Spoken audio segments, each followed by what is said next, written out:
tres amigos este panel y sobre todo empezar a tratar de incorporar un tema que es bastante importante, que es como dice el título de este panel, Riesgo en la cadena de valor. Lo que bastante nos spoileó Joaquín recién, o nos anticipó, nos introdujo el tema de cómo se vincula con terceras partes, nuestras empresas, con la empresa de los chicos, cómo esa vinculación, eso es la cadena de valor. Las terceras partes no solamente son nuestros clientes, nuestros proveedores, está también la comunidad, como bien decían los chicos del panel anterior, están los reguladores, que en el caso de los tres tienen muchas regulaciones, está el sector público, como decía recién Peña, Coterraña, y también yo soy patagónico, yo soy de la República Federativa de San Rafael, el sur de Mendoza, entonces compartimos los fríos, no tanto los fríos. ¿Y cómo nos vinculamos con todo eso, todos esos sectores que pueden ser personas físicas, jurídicas, con realidades distintas, y que se crea esa red, ese modelo ribosomal, ¿no? Como raíces? Cada empresa se va vinculando con distintas partes, y esas partes también con otras, y son vinculaciones verticales y horizontales, y se crea esa red que a veces resulta bastante compleja, y en esa red hay riesgos, cada uno con sus riesgos, y la mayor dificultad que hay es cómo evitar que esos riesgos contaminen, si se permite el término, a nosotros, o cómo nosotros evitamos que esos riesgos nos impacten, pero fundamentalmente cómo hacemos para hacer lo que nos decían recién los chicos del panel anterior, cómo transmitir desde nuestra empresa o nuestro sector los valores que queremos incorporar en el hacer diario, en hacer bien las cosas, en las buenas prácticas que nos decía Andrea en su introducción. Entonces, es un tema que se presenta como parece obvio al principio, pero que necesita generar un desarrollo, y que evidentemente es uno de los temas principales de la agenda de compliance que se está imponiendo, y le agregaría, y eso lo vamos a ver a lo último, cómo en determinados momentos, pues precisamente decía Joaquín, sobre la actividad, el lugar y sobre todo los momentos. Hay momentos que aumentan los riesgos, o un riesgo que no estaba en el radar aparece, y este es un año en que van a aparecer riesgos que no aparecen en otros años, ¿sí? No es el riesgo del año bisiesto, ni mucho menos, sino que son años electorales. Entonces eso es una situación en la cual se nos presenta una tercera parte nueva o con mayor protagonismo. Entonces, vamos a empezar con estaban todos nerviosos anoche hasta que empezó a correr el Saurus. ¿Sí? Llegó el Saurus y eran todos totalmente relajados. Cecilia estaba nerviosa, Ola no. Son los buenos efectos tecnológicos, ¿no? Bueno, pero a ver, no sé si Manuel. No, vamos a... Ella tiene el micrófono, así que tiene el poder. Vamos a darle una impronta o dinámica del panel, vamos a hacer preguntas para que vayan respondiendo cada uno de los participantes y así ir avanzando en distintos temas para que no se pierdan. Los tres tienen una particularidad que representan a un sector o a una industria, si se quiere, que son totalmente diversas y que posiblemente tengan riesgos propios y riesgos comunes. Entonces mi pregunta es, ¿cuáles son los principales riesgos que tiene cada una de sus empresas en relación a la cadena de valor? Bueno, muchas gracias a la Fundación, a la Asociación, por invitarnos. Mi nombre es Cristian Fortini, intento verificar mi compliance de otra manera. Y un poco abocado a la consulta, a la pregunta, yo vengo de la parte contable de la compañía, ¿no? Y un poco me moví hace poquito en la parte de auditoría interna y compliance, y es algo totalmente diferente, muy dinámico, sobre todo compliance. Creo que estamos creciendo día a día en lo que todos los conceptos que tenemos que aprender de compliance, y más puntualmente en la industria, nosotros estamos muy acostumbrados a todas las políticas, las normas y los controles que tenemos en la compañía, hacerlos para nuestros colaboradores internos. Y cómo lo manera quería que se hagan negocios, que la gente actúe, que la gente se desarrolle. Un poco así venía la historia. Pero nos dimos cuenta, en realidad, la compliance lo que necesita es también trascender a nuestra cadena de valor. Lo primero que tenemos que ver es qué es la cadena de valor o cuál es la cadena de valor representativa o estratégica de la compañía y atacar a esos focos, ¿no? Como bien decía Pablo, no solamente son los clientes y proveedores, sino también tenemos asociaciones, tenemos socios estratégicos, en el cual hay que prestar atención, porque ya no solo tenemos que prestar atención a cómo hacemos las cosas internamente y cómo tenemos que desarrollar, cómo la compañía se desarrolla, sino también prestar atención a cómo los proveedores y clientes y todas las asociaciones que interactúan con la compañía se desarrollan. Eso es muy importante porque puede tener impacto también dentro de la compañía, no solo económicos, sino reputacionales, que son también muy importantes en una compañía donde tiene una imagen ante la sociedad. Y dentro de los riesgos más destacados que podemos encontrar en una empresa industrial, siempre es la relación con nuestros proveedores. Y tenemos que evaluar bien cuáles son los proveedores. Todos los proveedores son totalmente distintos, ¿no?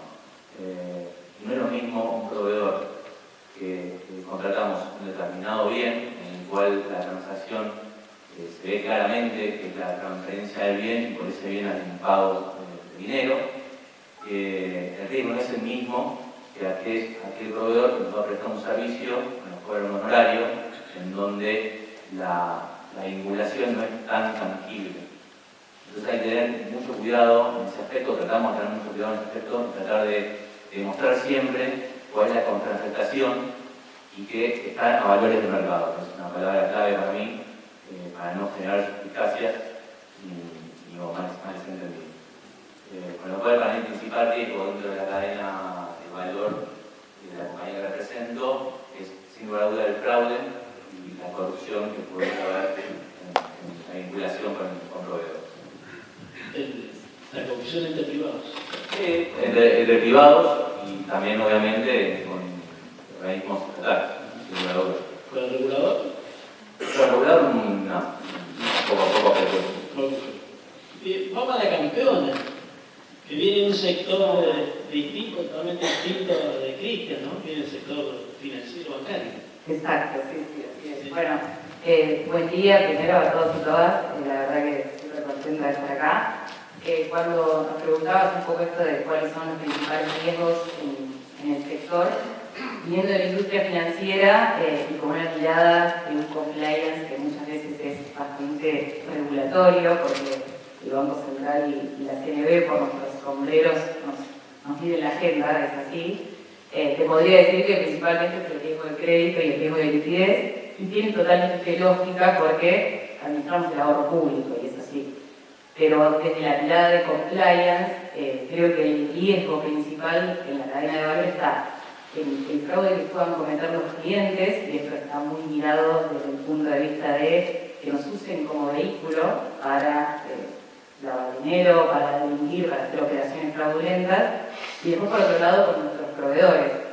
Me parece que en ambos riesgos la forma de abarcarlos es bastante similar si nos ponemos a mirar, por lo menos hacia adentro, ¿no? Diciendo, bueno, entendiendo por qué medio o canal de vinculación llegan tanto los clientes como los proveedores, entender si hay múltiples canales, ahora con la digitalización y la forma que el banco busca hacer una plataforma digital, se presentan nuevos riesgos que quizás antes no estaban. Desde el lado de los proveedores, conocer si existe una área centralizada, un área de abastecimiento que tiene ese rol y que lleva adelante las contrataciones, cómo las hace, un poco mapear y entender, bueno, esa contratación es robusta, no es robusta, tengo ahí algún lugarcito donde poder ubicarme en el compliance y mitigar riesgos que se presenten. Y después también, me parece que principalmente una vez que todo eso lo tengas mapeado, tener un plan de acción de cara a si se presenta el riesgo, cómo salir, ¿no? Cómo ser resiliente, ahora se habla mucho de este concepto de resiliencia, para poder actuar ágil y eficientemente, porque el riesgo va a estar, se va a presentar, el daño quizás esté hecho, pero me parece que la forma de abordarlo, de trabajarlo es mucho menor. Y sobre todo en una industria tan regulada, donde el regulador está presente todo el tiempo. Así que va un poco por ahí. Manuel viene de otro sector, de la industria, oil and gas, tal vez el más adecuado para el más cercano acá. El más cercano, el vecino del barrio. Bueno, aprovecho también para agradecer a la Fundación por la invitación y por todo el trabajo que hacen también. Obviamente, más allá de ser una industria distinta, creo que compartimos muchos de estos riesgos, el enfoque que tenemos o las preocupaciones. De otra forma, tenemos muchos puntos en común, más allá de ser una industria distinta en particular, y con lo que hace lo que mencionaba Cristian en cuanto al fraude y a la corrupción, obviamente que es una preocupación muy grande. Ahí, bueno, está diciendo más o menos, yo solo quiero mencionar dos cosas respecto a esto, que si uno mira como los trends de cómo hace, perdón por los anglicismos, pero cómo hacen el enforcement de las regulaciones anticorrupción y antifraude, especialmente en los Estados Unidos. Yo creo que el Departamento de Justicia tiene, como uno puede ver en los últimos años, se ha caracterizado por dos cosas. Primero, se enfoca en las industrias de alto riesgo, arriba de todo, la primera que menciona es la industria de la energía, y la segunda es que se enfoca fuertemente en los terceros, especialmente en lo que hace a Latinoamérica. Muy en línea con lo que decían ustedes también, claramente en nuestra cadena de valor hay un riesgo muy elevado relacionado con las terceras partes. La corrupción entre privados y, pero además con la corrupción con partes del sector público, sea provincial, nacional, lo que fuere. La gran mayoría de las causas, creo que estos reguladores han investigado en Latinoamérica, en general tienen que ver con terceras partes, falta de control sobre terceras partes actuando en nombre de una sociedad a través de otro país, incluso una multinacional, y muchas veces las multas caen por la falta de control sobre los terceros, así que ya que compartimos esa preocupación. Y en lo que hace a la industria de la energía, yo creo que es muy importante agregar una preocupación que no sé si es tan novedosa, pero sí hemos visto que ha aumentado mucho, que es el riesgo de sanciones. Esto es los regímenes internacionales de sanciones, especialmente los impuestos por los Estados Unidos, la Unión Europea, el Reino Unido, y la ONU también, que tienen países con los cuales directamente no se puede hacer negocio, los países que tienen estas sanciones comprensivas o abarcativas, caso de Cuba, otros, y después hay listas de personas o sujetos con los cuales tampoco se puede hacer negocio. ¿La invasión de Ucrania le cambió? Hubo un gran cambio. A partir de la invasión de Rusia a Ucrania, lo que pasó fue que se aplicaron nuevas sanciones sobre un montón de personas, empresas, buques, aviones relacionados con, en este caso, Rusia, que fue el país invasor, digamos. Es decir que también está la particularidad de que muchos de estos, no solo con la invasión a Ucrania, sino con las sanciones anteriores también, muchas de las personas alcanzadas y de los países alcanzados son muy fuertes en la industria del oil and gas, en la industria de la energía. Entonces, esto, digamos, como que impactó fuertemente en la industria de la energía. No solo cambió digamos, la ecuación económica alrededor de muchos negocios, sino que además dificulta hacer negocios, porque si uno lo piensa, uno tiene proveedores, tal vez, de bienes y servicios, intervienen en distintos puntos de la cadena de valor que pueden venir de alguno de estos países, y también tiene clientes que podrían provenir de uno de esos países o optar en alguna de estas listas.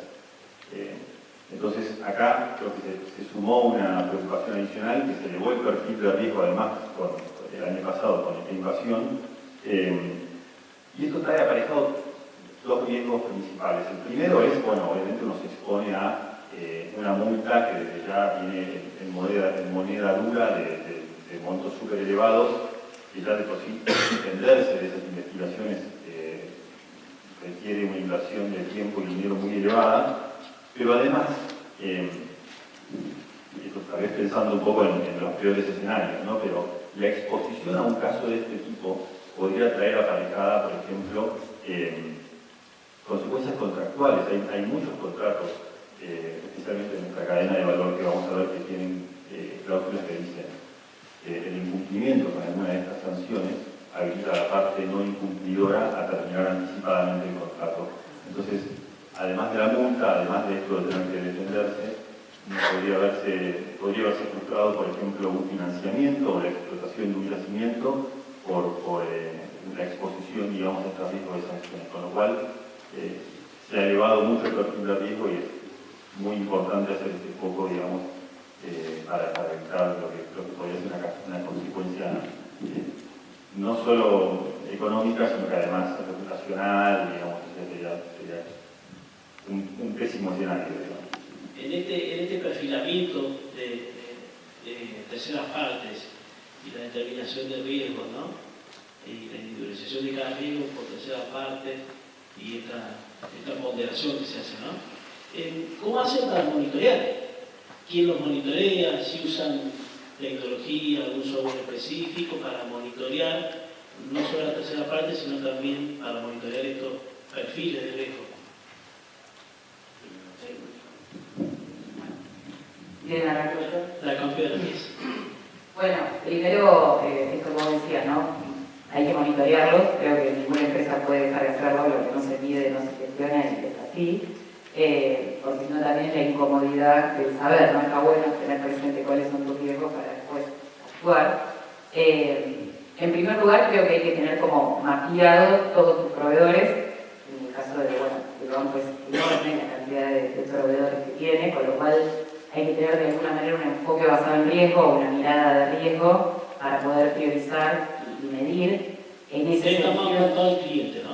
sí, estamos apuntando a clientes, pero también, como a los proveedores, en lo que es el banco, se vinculan como clientes, algo que normativas expresas no lo permitan. La realidad es que todo proveedor es cliente, con lo cual entra dentro del screening, si se quiere, o este perfilamiento que vos decías. Pero puntualmente, al que es proveedor, que tiene como una marca adicional, además de ser cliente y operar con nosotros, es poder dimensionar y con este enfoque basado en riesgo, definir ponderadores, ¿no? Tener distintas dimensiones para trabajarlo, desde el cumplimiento laboral, porque puede haber proveedores que tengan personal trabajando en el banco, desde lo que es, obviamente, la solvencia económica y financiera, desde la mirada de sustentabilidad.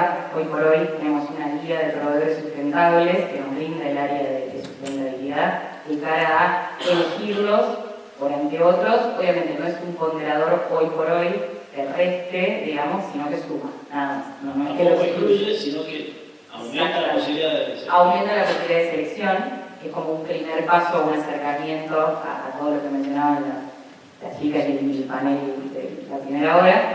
Pero bueno, es una mirada. Y después también está la mirada de integridad y reputación como otra dimensión para poder trabajar en línea con el proveedor y perfilarlo. Y a partir del perfilamiento, definir y tomar decisiones. Obviamente va a haber proveedores que requieran un monitoreo más continuo, al igual que los clientes, dependiendo de un montón de factores, pero otros que quizás no. Entonces, bueno, ahí es donde hay que trabajar y decir quién toma la decisión. En el caso del monitoreo, generalmente se pone en el lugar de abastecimiento, en nuestro caso, por lo menos en el banco, para también empezar a generar cultura en los diferentes lugares, pero se trabaja de manera interdisciplinaria. Es casi imposible trabajar solo en estas cosas, porque las áreas expertas tienen sus miradas y es súper importante verlo también, hasta incluso al área de usuario se la convoca, porque también es la mirada del usuario de entender si va a afectar la continuidad del negocio, si es un proveedor estratégico, si no lo es, si tiene ya un montón de auditorías asociadas, porque no nos olvidemos que hay una regulación muy fuerte en cuanto a eso, entonces, nada, empiezan a aparecer todos estos nuevos factores, pero básicamente, por lo menos hoy por hoy, estamos trabajando de esa manera.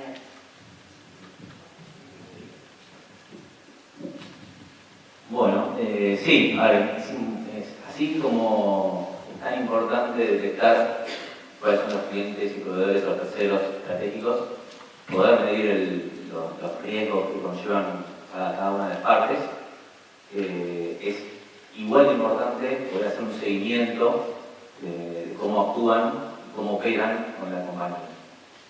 Obviamente, este seguimiento se va a basar en cada riesgo de cada cliente o cada tercero. Si es un riesgo, solo consideramos que el proveedor o el tercero es de riesgo alto, obviamente va a tener un seguimiento mucho más exhaustivo, que por ahí hasta puede ir hasta el análisis de la operación por operación. Y por lo contrario, si es un tercero de riesgo menor, obviamente la calidad de interacción que tenemos con el tercero va a ser un poco menor, más esporádica. Y lo que nosotros usamos mucho es la actualización del due diligence que hacemos al inicio. Hacemos una debida diligencia, obteniendo información de los terceros, certificando la información que los terceros nos dan y pudiendo complementar con algunas otras herramientas, algunas otras informaciones de mercado, algunas otras informaciones públicas, registros públicos. Obviamente Internet es una gran base. ¿Utilizan algún software específico, alguna tecnología específica para hacer este monitoreo? Sí, nosotros tenemos un software que es un poco consolidador de toda la información que obtenemos. Entonces, obtenemos información, ya de tercero, de otra parte, de Internet, de organismos públicos, alimentamos a eso y nos tira un scoring de los terceros. En base a ese scoring, armamos todo el plan de cómo después va a ser el tratamiento de control, ¿no? del tercero. Y tratamos de básicamente tener actualizado casi online, porque representa un riesgo importante de no tener algún componente mapeado o actualizado, ¿no? Obviamente esto es muy dinámico, uno hace diligence en un momento determinado, pero esa información del tercero puede ir cambiando constantemente, con lo cual es necesario tener una actualización bastante periódica y de vuelta. Depende del riesgo de cada tercero, se da el análisis de contabilidad. Disculpa, ¿cómo estamos de tiempo? Siempre estamos mal. No, pero no me dicen porque esa parte no es mi responsabilidad. Voy a tratar de ser breve. Mi cadena de valor de mi proveedor me lo entregó tarde. 10 minutos tenemos, ¿cuántos? 10 minutos. Bueno, voy a tratar de ser breve entonces. Solo quiero resaltar que, tanto para PAE como en general, me parece que la gestión de los riesgos en la cadena de valor creo que es un trabajo multidisciplinario. Todos contamos con herramientas donde tenemos un sistema de scoring. En el caso de PAE se ve, por ejemplo, la capacidad técnica para cumplir con el contrato con el cual se está licitando. Se ve la salud financiera, digamos, en general, digamos, está endeudado, está muy endeudado, se hace la debida diligencia, etc.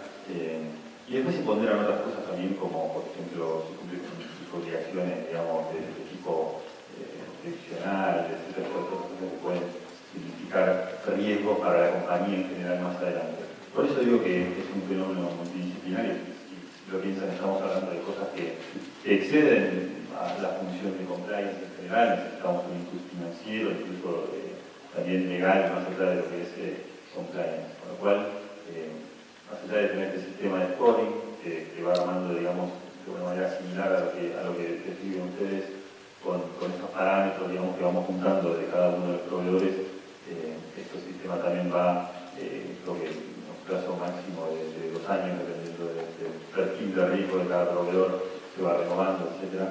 Pero sí es importante contar con este enfoque multidisciplinario que permita no solo, más allá que inclusive hay un owner, ¿no? El dueño por lo general es el departamento de compra, digamos, por lo menos en el caso de PAE, pero es un enfoque que requiere la mirada de varias áreas de la compañía y debe ser monitoreado. Una pregunta breve y una respuesta al mismo nivel. ¿Hacen ustedes en su empresa capacitación o transmisión de todo el tema de compliance? ¿Colaboran en que se fortalezca el área de compliance de sus proveedores o que sean partes vinculadas? Y bueno, nosotros en el panel anterior estuve contando un poco el esfuerzo que hace PAE en torno a, primero desarrollado con el Instituto Argentino del Petróleo y el Gas, y después con capacitaciones afines, creo que lo cubrió bastante, así que le dejo a ustedes para que más. Y nosotros también lo hacemos. La realidad es que en un primer momento se arrancó con comunicaciones, tener más interacción con estos proveedores y se puso mucho foco sobre todo los proveedores de servicios de tecnología informática, pero porque estaban asociados a una regulación propia que Banco Central nos exigía que sí o sí teníamos que tener. Pero la realidad es que vimos que tuvo mucho éxito y que surgió efecto, entonces la idea de este año también seguir avanzando y teniendo ese enfoque, ¿no? No vamos a trabajar con los 6.000 proveedores que tenemos, pero vamos a poder hacer capacitaciones específicas midiendo el riesgo y la mayor exposición. Sobre lo cual, todo lo que dijiste es muy interesante, diste en la clave para que un programa debería ser exitoso. Necesitamos, como compañía, acercarnos a la operación, a nuestras terceras partes, y poder transmitir todo lo que nosotros sabemos y hacemos día a día de lo que se trata de compliance. Un poco al principio Leo empezaba a hablar de compliance disruptivo, me parece que también es algo que tenemos que empezar a hacer. Ya no es necesario, es decir, es necesario capacitar, pero tenemos que capacitar de forma efectiva. Es decir, no solo el mero hecho de capacitar nos asegura que del otro lado está percibiendo lo que nosotros estamos queriendo transmitir. Que sea amigable, que se entienda, que sea amigable, que se incorpore. hablar el mismo diálogo con la gente, nos va a asegurar de que el otro lado está entendiendo lo que nosotros queremos transmitir, y eso, esta parte, es fundamental para que lo pueda aplicar en su día a día. Y justamente lo que trata de hacer compliance es acercarse y que la parte haga en forma diaria una conducta ética y transparente. Eso nos va a asegurar que el programa de integridad sea efectivo. La única forma.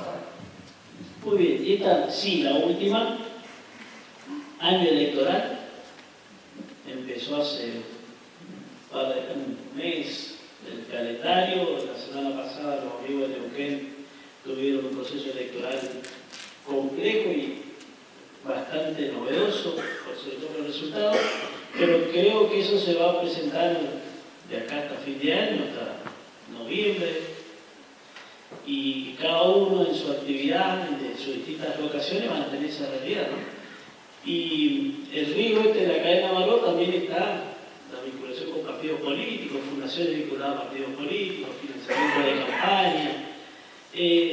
¿Tienen alguna política específica o alguna alerta se suena por ahí en su empresa respecto a esta situación, que son frecuentes, pero que en los años electorales creo que aumenta mucho más el riesgo de esta integrante de la cadena de valor, que a veces no se tiene tan en cuenta? Bueno, ahí empieza a mezclarse lo legal con lo ético, ¿no? Que si bien legalmente está la posibilidad de aportes a campañas políticas, nosotros desde la compañía creemos que no es de todo ético, con lo cual tenemos una política específica en la cual hemos prohibido hacer aportes a partidos políticos. Prohibición absoluta. Y también monitoreamos aquellas transacciones que se hacen de forma personal cada uno de los miembros que conformamos la compañía. Ahora, obviamente eso no está prohibido, pero es un monitoreo. Sí, sí.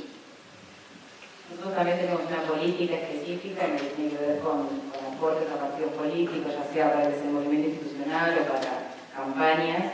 La realidad es que no hay una prohibición absoluta para hacerlo, pero sí, en caso de decidirse, se monitorea, se lleva a un ámbito de comité y se documenta, ¿no? Porque es un poco lo que hablaban antes, ¿no? De cuando venga la persona a auditarte o venga un regulador, bueno, cómo que salían las fotos, ¿no? Creo que eso también es muy importante, de tener las cosas prolijas y procedimentadas, me parece que es lo principal, y la realidad es que también el banco tiene mucha relación con el sector público, desde su rol de agente financiero en muchas provincias, donde no se está haciendo un posicionamiento muy fuerte, con lo cual también es como que es casi un día a día, es imposible negarlo.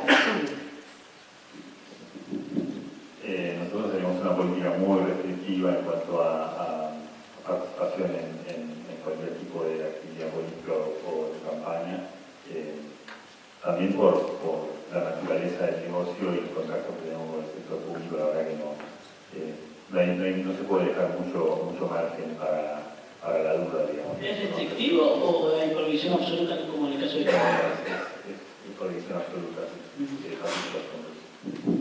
aportes. Muy bien. Bueno, espero que a partir de este excelente panel, no por mí, obviamente, nos demos una idea aproximada de la complejidad de lo que es la cadena de valor relacionada con el compliance y todas las significancias y todos los abordajes múltiples que se pueden realizar y se tienen que realizar, y el desafío es ese, ¿no? Tener la cadena de valor y los libros de la cadena de valor en tema de compliance es uno de los elementos principales en la agenda de cualquier empresa o sector o industria. Muchas gracias a todos y gracias.